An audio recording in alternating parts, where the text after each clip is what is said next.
안녕하십니까. K나우 6월 5일 첫 소식입니다. 일요일은 어제 오후 3시 정도의 워싱턴 DC 인근 주민들은 집이 흔들릴 정도의 거대한 굉음에 놀라 신고가 빗발치는 소동이 벌어졌는데요. 당국에 따르면 정체불명의 세스나 경비행기 한 대가 워싱턴 DC 인근 상공을 당국 허가 없이 비행해 이를 격추하기 위해 출동한 F-16의 초음속 비행 및 경비행기의 추락으로 인해 발생한 굉음이었습니다.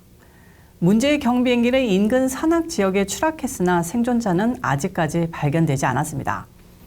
발표에 따르면 이날 오후 3시쯤 워싱턴 DC에서는 세스나 560 경비행기 한 대가 테네시주 엘리자베스 타운에서 이륙해 뉴욕 롱아일랜드 메가도 공항으로 향하던 중이었습니다. 그러나 알 수 없는 이유로 선회한 뒤 당국 허가 없이 워싱턴 DC 영공을 비행했습니다. 미군은 당시 이 경비행기 조종사에게 무선 교신 등을 시도했으나 답신이 없었다고 항공우주방위사령부는 밝혔습니다. 이에 당국은 해당 경비행기를 추격하기 위해 F-16 전투기를 출격시켰고 이 전투기가 유발한 음속 폭음, 즉 소닉 붐으로 워싱턴 DC 곳곳에서는 한때 굉음을 들었다는 신고가 속출했습니다. 이후에도 계속 워싱턴 DC 영공을 가로지르던 해당 경비행기는 오후 3시 30분쯤 버지니아주 몬테벨로 인근 산악 지역에 추락했는데요. 구조대가 얼마 뒤 추락 현장에 투입됐지만 생존자는 발견되지 않았습니다. 조사 결과 문제의 경비행기는 플로리다주에 본사를 둔 중고차 거래 업체 앙코르 모터스 소유로 확인됐습니다. 이 회사 소유주인 존 럼펠은 당시 비행기에 자신의 딸과 2세 손녀, 유모, 조종사 등 총 4명이 타고 있었다고 진술했지만 왜 이 비행기가 워싱턴 DC로 선회해 비행했는지는 알려지지 않았습니다. 다만 소유주 럼펠 씨는 이들이 당시 노스캐롤라이나 주에 있는 자신의 집을 방문한 뒤 롱아일랜드 이스트 햄프턴에 있는 자택으로 돌아가던 중이었다고 설명했습니다. 한편 경비행기가 추락한 원인에 대해 당국은 전투기가 격추시킨 것이 아니라고 전했습니다. 사건 경위에 대해서는 조사가 계속 이뤄지고 있습니다. 2024년 미국 대선의 공화당 후보로 도널드 트럼프 전 대통령이 확실시 돼가는 가운데 그를 저지하겠다는 군소 후보들이 계속 출마를 선언하고 있습니다. 이번 주에도 마이크 펜스 전 부통령을 비롯해 3명의 후보가 출마를 공식화하고 경선전에 가세한다는 소식입니다.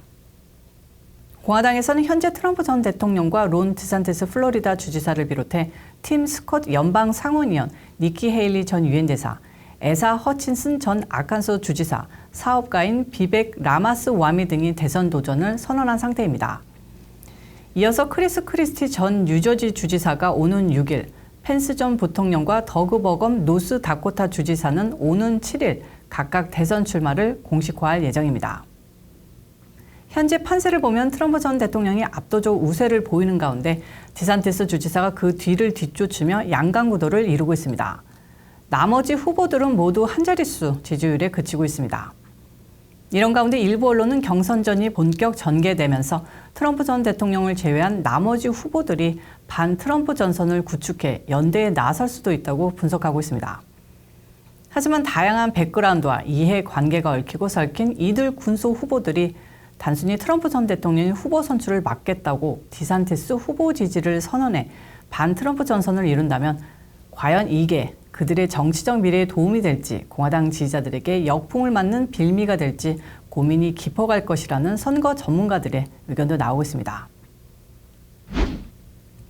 공화당 경선 후보인 니키 헤일리 전 유엔 대사가 우크라이나가 전쟁에서 지면 세계 대전이 발생할 수 있다는 발언으로 물의를 빚고 있습니다. 미국 정부가 우크라이나를 계속 지지해야 한다는 정책적 견해를 밝히면서입니다. 4일 헤일리 전 대사는 아이오와주 디모인에서 열린 타운홀 행사에서 만약 우크라이나가 전쟁에서 철수한다면 우리는 세계대전을 보게 될 것이다 라고 말했습니다.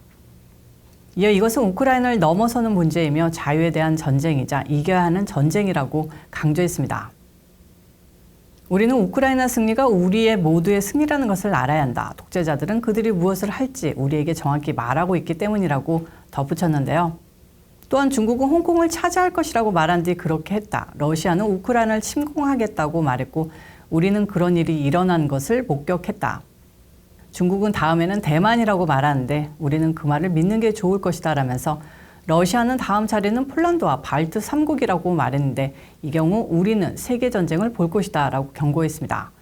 이와 함께 우크라이나 전쟁이 어떻게 끝날지에 대해 헤일리 전 대사는 러시아가 철수한다면 이 전쟁은 머지않아 끝날 것이다. 우크라이나가 철수한다면 우리는 세계 전쟁을 보게 될 것이라고 전망했습니다.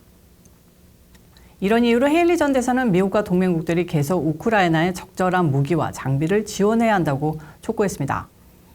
이는 공화당 경선에서 승리할 것으로 보이는 도널드 트럼프 전 대통령의 의견과는 정반대의 주장입니다. 트럼프 전 대통령은 자신이 당선되면 볼로디미르 젤렌스키 우크라이나 대통령과 블라디미르 푸틴 러시아 대통령을 모두 만나겠다며 전쟁이 24시간 안에 끝날 것이라고 주장했으며 러시아의 우크라이나 침공에 대해 상대적으로 중립적 혹은 친러시아적 견해를 밝히기도 했습니다. 특히 트럼프 전 대통령 지지 세력은 우크라이나 전쟁은 바이든 정권이 들어서지 않았으면 결코 발발하지 않았을 전쟁이라고 규정하고 있습니다. 이런 가운데 나온 니키 헤일리 후보의 주장은 트럼프 전 대통령을 비난하는 공화당 내 네오콘 세력에 그것을 답습해 트럼프 전 대통령의 러닝메이트 후보로도 거론되는 헤일리 전 유엔 대사가 트럼프 전 대통령과 완전히 결별한 것 아니냐는 추측마저 낳고 있습니다. 구글은 새로운 보안 계획의 일환으로 최소 2년 동안 사용하지 않은 계정을 삭제하기로 했습니다. 사용자는 이메일에 대한 액세스 권한만 잃게 되는 것이 아니라 구글 문서 도구와 구글 포토를 포함한 구글 작업 공간에 저장된 콘텐츠도 잃게 됩니다. 구글은 계정 삭제는 빠르면 12월부터 시작되는데 미사용자들은 미리 계정을 정리하거나 활성화시켜 놓으시길 바랍니다.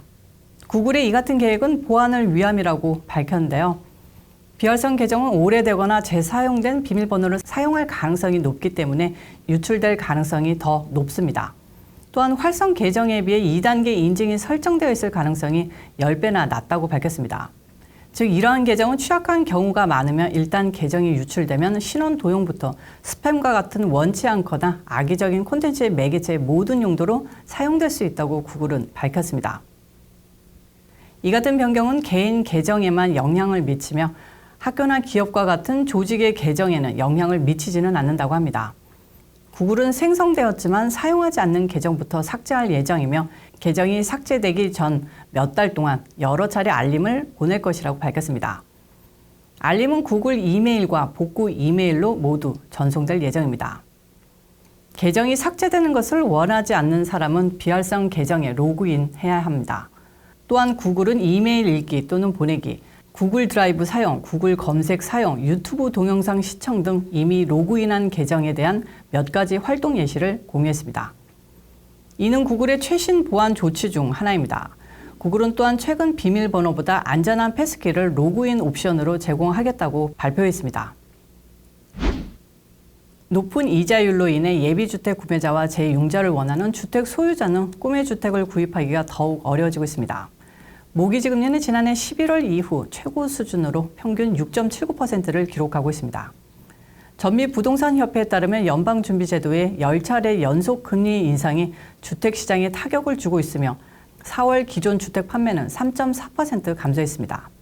지난 한 해 동안 주택 판매는 23.2% 감소했으며 주택가격은 1.7% 하락한 중간 가격인 38만 8,800달러를 기록했습니다. 재융자를 원하는 주택 소유자는 기존 모기지보다 낮은 이자율로 재융자를 받기가 더 어려운 상황입니다. 팬데믹 기간 동안 이자율이 0%에서 0.25%로 사상 최저치를 기록했을 때 많은 주택 소유자가 재융자를 받았습니다. 하지만 연준의 최근 0.25% 금리 인상으로 기준금리 범위는 5%에서 5.25%로 16년 만에 가장 높은 수준으로 상승했습니다. 그렇다면 모기지 이자율이 언제쯤 떨어질 것인지 궁금해하시는 분들이 많을 텐데요. 지난 5월 연방준비제도 이사회가 금리를 인상했을 때 연방공개시장위원회에서는 향후 인상에 대한 언급을 안 해서 금리 인상이 거의 중단된 것 아니냐는 추측을 불러일으켰습니다. 모기지 기간은 30년 고정금리 모기지의 평균 금리가 2023년 내 하락해 2024년 1분기까지 지속될 것으로 예측을 했습니다. 하지만 전문가는 여전히 연준이 올해 말에도 금리를 계속 인상할 것으로 예상하고 있다고 말했습니다. 그러나 인플레이션이 하락하는 것으로 나타나 연준이 인상을 중단한다면 2023년 하반기에는 모기지 금리가 하락할 것으로 예상한다고 덧붙였습니다. 일부 전문가는 모기지 금리 인하는 2024년에 가능하고 내려가더라도 6% 정도로 본다고 말했습니다. 주택 소유자 중 모기지 제6자에 대해서 30년에서 15년으로 단기 대출 기간으로 줄이거나 변동금리는 고정금리로 안정성 있게 전환하는 것을 고려해보라고 전문가들은 조언했습니다. 이상으로 6월 5일 월요일 뉴스를 마칩니다. 시청해주신 여러분 고맙습니다.